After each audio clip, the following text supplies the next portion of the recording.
Shalom,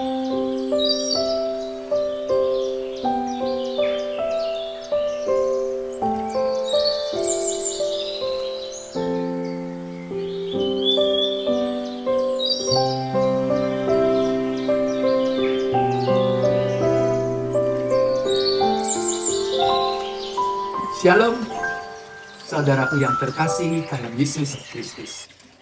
Jumpa lagi dalam Weekend with Yesus bersama dengan saya, FX Satria Wirakusuma.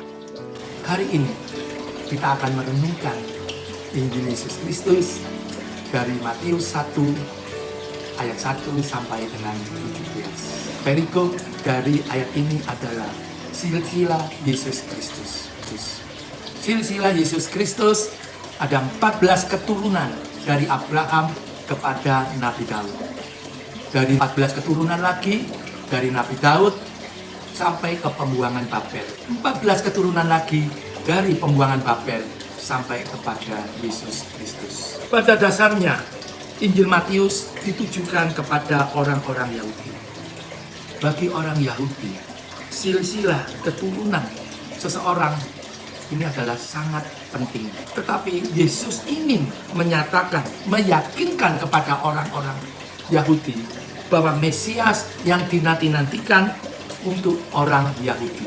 Di dalam Injil hari ini ada 4 orang wanita yang sangat dominan di dalam silsilah Yesus Kristus.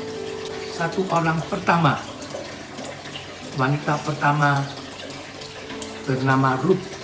Itu adalah menantu daripada Naomi, di mana anak daripada Naomi meninggal dunia setelah dia dikawinkan dengan Ruth, sehingga Ruth menjanda.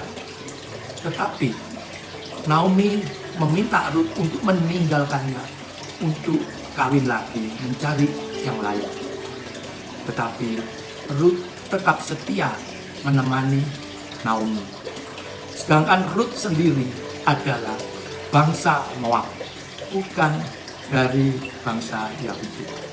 Di sini Injil hari ini menceritakan bahwa Mesias yang datang bukan cuma untuk orang Yahudi, tetapi Mesias yang datang untuk segala bangsa.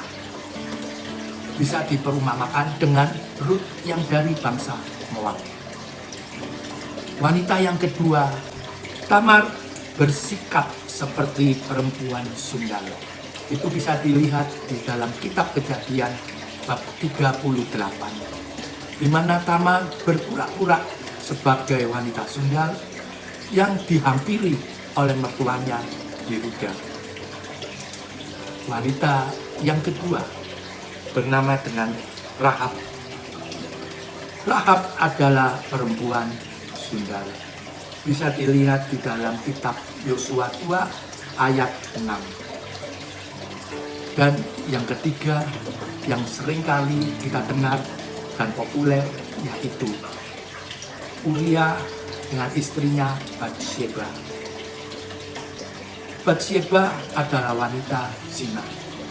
Dia dengan sengaja mandi dan dilihat oleh Nabi Daud dari atas istananya. Sehingga Nabi Daud menjadi tertarik dengan Batsheba. Batsheba akhirnya dipanggil oleh Daud untuk datang ke istana.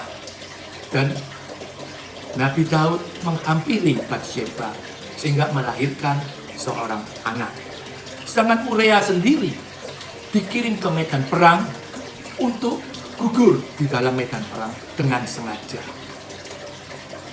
Tapi akhirnya Nabi Daud diperingatkan oleh Nabi Nathan bahwa ini adalah perbuatan dosa. Nabi Daud akhirnya sadar dan dia bertobat dan anaknya akhirnya meninggal. Demikianlah cerita 4 wanita yang kurang berkenan, yang hidupnya tidak baik di dalam Injil. Dari hal tersebut kita bisa melihat bahwa Allah menyatakan kasih-Nya, kemurahan-Nya dengan memakai orang-orang lemah, orang-orang berdosa dalam silsilah Yesus Kristus. Di dalam rancangannya sampai kepada Yesus sebagai Mesias untuk kita. Yesus juru selamat untuk kita, orang-orang yang percaya kepadanya. Kita lihat kembali. Apakah Yesus lahir di dalam keluarga, di dalam masyarakat, keturunannya? Apakah orang-orang suci? Tidak. Yesus dari keluarga silsilah yang seperti kebanyakan orang. Tidak juga bagus-bagus amat. Contohnya yang sudah saya ceritakan. Ada 4 wanita yang berperan di dalam silsilah Yesus.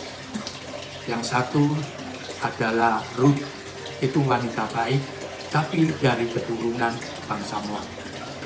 Yang kedua, ketiga, dan yang keempat, yaitu Tamar bersikap seperti perempuan sundal, Rahab perempuan sundal, dan Batsheba.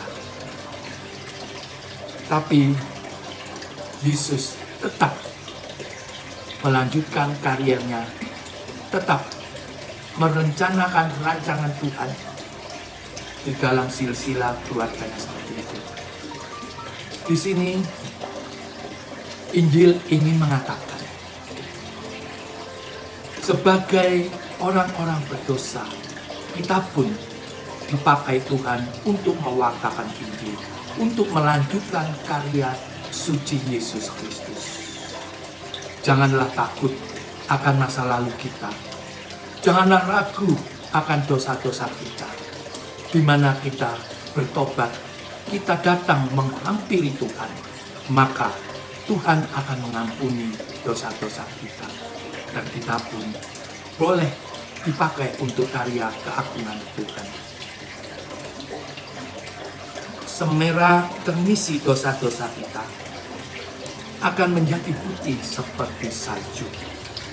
Sekalipun berwarna merah seperti kain kesumba, akan menjadi putih seperti bulu domba.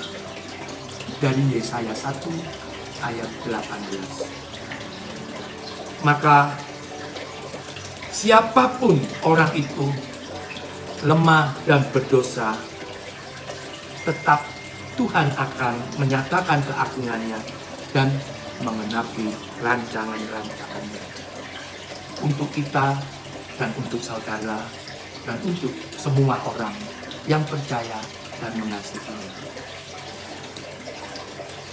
Saya juga orang-orang yang lemah berdosa. Pada saat awal-awal pandemi, saya kehilangan iman. Karena saya melihat orang baik, jajalan kaum klerus, orang-orang yang percaya kepada Allah, banyak yang menjadi korban COVID-19. COVID-19 tidak pandang bulu. Orang baik, orang suci, orang kaya, orang miskin. Di mana kalau dia tetap mau kena COVID, dia akan menjadi korban. Saya menjadi ragu. Bagaimana saya sebagai penginjil harus mewartakan firman Tuhan, harus menyatakan kabar baik. Kalau ternyata orang-orang baik, orang-orang percaya kepada Yesus pun banyak yang menjadi korban. Di dalam masa pandemi, saya merenung. Saya berdoa, saya minta pencerahan. Apa yang harus saya imani? Tapi Tuhan punya cara sendiri. Datang menghampiri, menyapa saya secara pribadi. Berkatnya, penyertaan Tuhan di dalam kehidupan selama pandemi sungguh nyata.